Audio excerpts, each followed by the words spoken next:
Nah teman-teman, ini adalah teki ladang. Pasti kalian sering lihat ya di sawah atau dimanapun karena eh, gulma ini adalah tumbuhan liar. Nah, jenis gulma dari teki ladang. Teki sangat adaptif dan karena itu menjadi gulma yang sangat sulit dikendalikan. Ia membentuk umbi atau sebenarnya adalah tuber, modifikasi dari batang, dan geragi atau stolon yang mampu mencapai kedalaman 1 meter sehingga mampu menghindar dari kedalaman oleh tanah 30 cm. Teki menyebar di seluruh penjuru dunia, tumbuh baik bila tersedia air cukup, toleran terhadap genangan, mampu bertahan pada kondisi kekeringan. Nah, habitat dan morfologi. Di tempat terbuka maupun teduh, contohnya padang rumput, hutan sekunder, pinggir jalan, semak belukar, tepi sungai, perkebunan kelapa. Dapat tumbuh pada ketinggian tanah dari 0 sampai 200 mdpl. Morfologi dari batang. Batang berbentuk persegi tiga, lurus tegak dengan tinggi mencapai 20 sampai 75 cm dengan diameter 1 sampai 3 mm. Daun. Daun berbentuk lancet dan mempunyai pelepah. Bentuk daun makin ke ujung makin runcing, licin dan berwarna hijau. Biji. Biji bulat telur, putih kehijauan. Bunga. Bunga terminalis di mana muncul pada ujung batang, bentuk sederhana, spikelet, silindris. Dan untuk akar, akar memiliki akar serabut. Nah, teman-teman, cara memperbanyak diri dari teki ladang ini dengan generatif melalui biji dan vegetatif melalui umbi. Rumput teki jarang memproduksi dengan biji, tetapi lebih umum reproduksi secara vegetatif, yaitu menggunakan umbi bawah tanah. Nah, teman-teman, kalau ini adalah eceng gondok. Nah, pasti kalian sering lihat juga ya di sawah. Nah, eceng gondok adalah tumbuhan yang sangat kuat dan mampu beradaptasi di hampir semua lingkungan. Tumbuhan ini mampu beradaptasi dengan perubahan kondisi air yang ekstrim, mulai dari ketinggian air, kecepatan arus air, jumlah nutrisi di air, pH, dan temperatur. Bahkan, eceng gondok juga dapat bertahan dari berbagai jenis racun serta zat kimia berbahaya yang terkandung dalam air atau pencemaran air. Nah, ciri dan morfologi dari eceng gondok.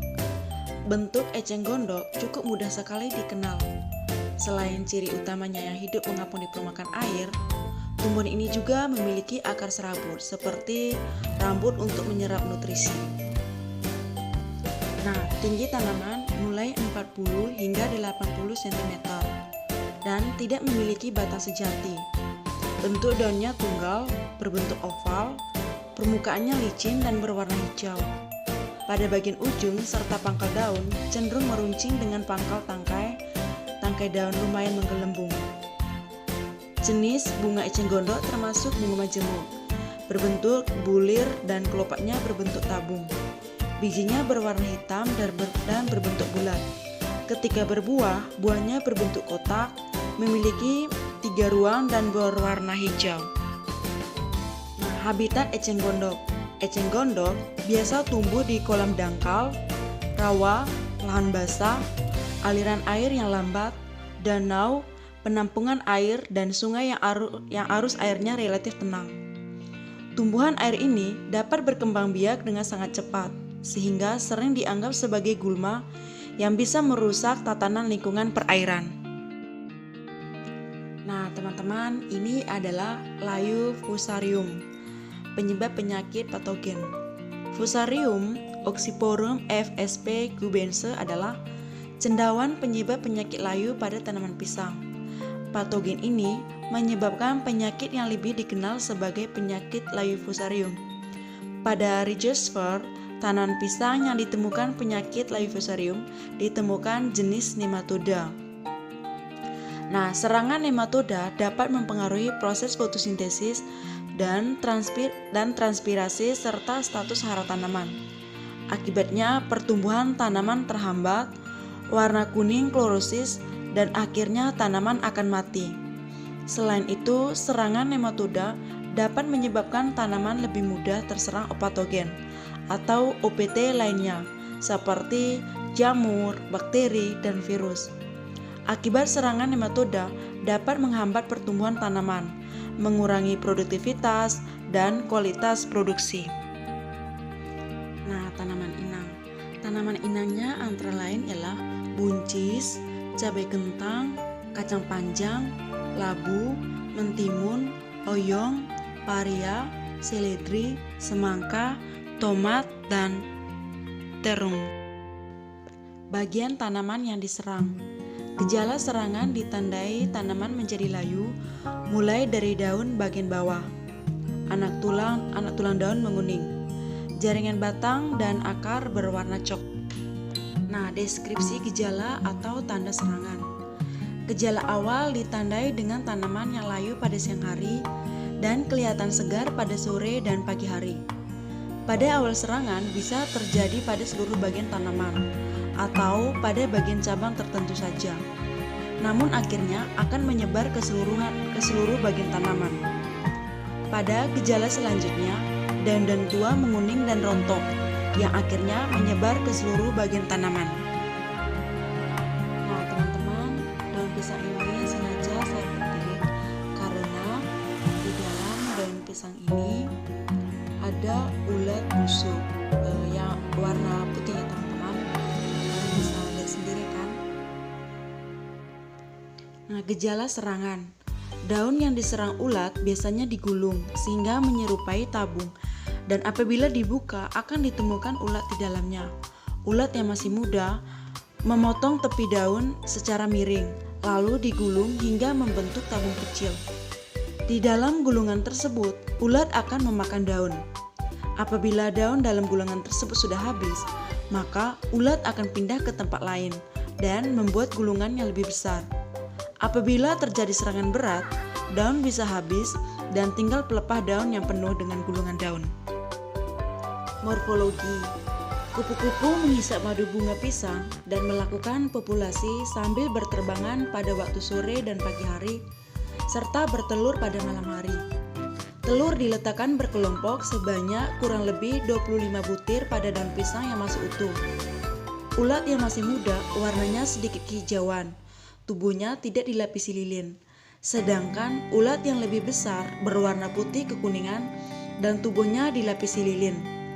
Pupa berada di dalam gulungan daun, berwarna kehijauan dan dilapisi lilin. Nah, untuk tanaman inangnya, tanaman pisang hias dan teman-teman, ini adalah penyakit bercak coklat pada tanaman tebu. Gejala penyakit dari bercak coklat tanaman tebu. Gejala awal karat tebu adalah bercak daun kekuningan memanjang sekitar 1-4 mm dengan perkembangan penyakit atau terutama pada permukaan daun di bagian bawah. Bercak akan memanjang sejajar dengan vena daun. Mereka membesar hingga 20 mm dengan lebar 1-3 mm. Mereka juga berubah menjadi flek orange sampai coklat atau merah sampai coklat dengan tepian klerotik yang tipis namun pasti. Kemudian pustula karat mencair. Hal ini menyebabkan pecahnya epidermis daun dan perkembangan daerah nekrotik. Lesi biasanya lebih banyak mendekati ujung daun dan berkurang jumlahnya ke arah pangkal. Nah, penyebab penyakit dari tanaman tebu.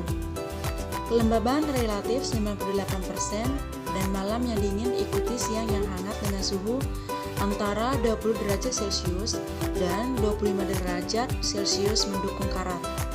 Basah daun yang berkelanjutan atau 9 jam atau lebih juga mendukung penyebaran penyakit ini. Di bawah kondisi yang mendukung, siklus infeksi karat atau Puccinia melanocephala kurang dari 14 hari. Tanaman berumur 2 dan 6 bulan lebih rentan terhadap karat. Nah, teman-teman, ini adalah penyakit jamur pada daun ubi. Penyakit ubi kayu yang disebabkan oleh virus Kejadian penyakit dan intensitas penyakit juga ditentukan oleh strain virus. Kerentanan terhadap infeksi virus, umur tanaman pada saat terinfeksi, dan faktor lingkungan. Namun, faktor lingkungan lebih berperan terhadap populasi dan aktivitas serangga penular atau vektor virus dibanding terhadap virusnya sendiri. Pada musim kemarau, populasi dan aktivitas vektor yang berupa kutu daun atau apit dan kutu kebul pada umumnya lebih tinggi dibanding pada musim penghujan. Kondisi tersebut mendorong laju infeksi dan perkembangan penyakit virus di lapangan pada musim kemarau lebih cepat dibanding pada musim hujan. Nah, gejala penyakit. Gejala penyakit berupa bercak daun terutama pada daun-daun di batang bagian bawah atau daun tua, dan makin sedikit terdapat pada daun yang muda. Daun yang berumur 5-15 hari bersifat imun dan menjadi rentan setelah berumur 25 hari. Namun, pada varietas yang sangat rentan dan muda di bagian atas juga dapat terinfeksi. Penyebab patogen. Penyakit bercak daun coklat disebabkan oleh jamur. Jamur berkembang di dalam ruang antar sel, membentuk stroma dengan garis tengah 20-435. Stroma membentuk conidiophore dalam berkas yang rapat.